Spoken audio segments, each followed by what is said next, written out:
এবারের পুজোয় বেরিয়ে পড়লাম সাউথ ঘুরতে। আর সাউথ ঘোরার অভিজ্ঞতাটাই আপনাদের সাথে ভিডিওগুলোতে শেয়ার করব।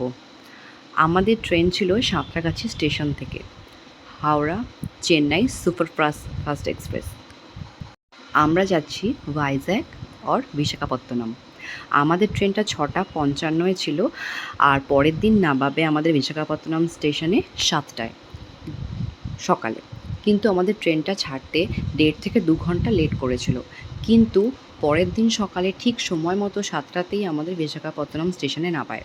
আর ভোরবেলা উঠে বাইরের সিনারিটা দেখতে খুব সুন্দর লাগছিল, কারণ আমাদের মনে একটা আনন্দ হচ্ছিল যে আমরা ফাইনালি আমাদের ডেস্টিনেশনে ঠিক সময় পৌঁছে যাব।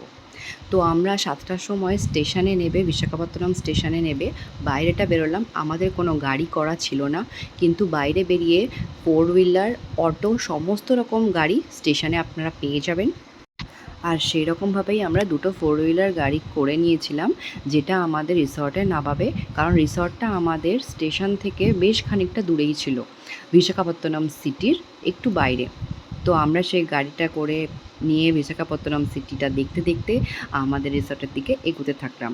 সেদিনকে আমাদের কোনো ঘোরার আর প্ল্যান ছিল না, কারণ সেদিনকে আমরা জানি যে রেস্ট নেবো, পরের দিনকে সাইট সিন করবো বিশাখাপত্তনমের।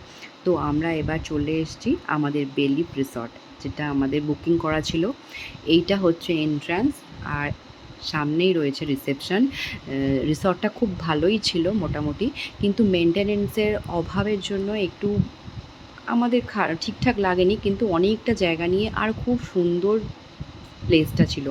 আর রিসর্ট থেকে বেরিয়েই পুরো সি আপনারা দেখতে পাবেন।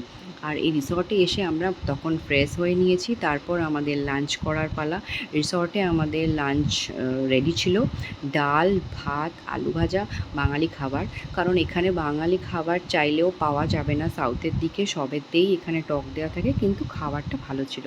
তারপর সন্ধেবেলা আমরা এই জুস পার্লারটাতে জুস ট্রাই করলাম, আর একটা দিন আমাদের এইভাবেই কেটে গেল।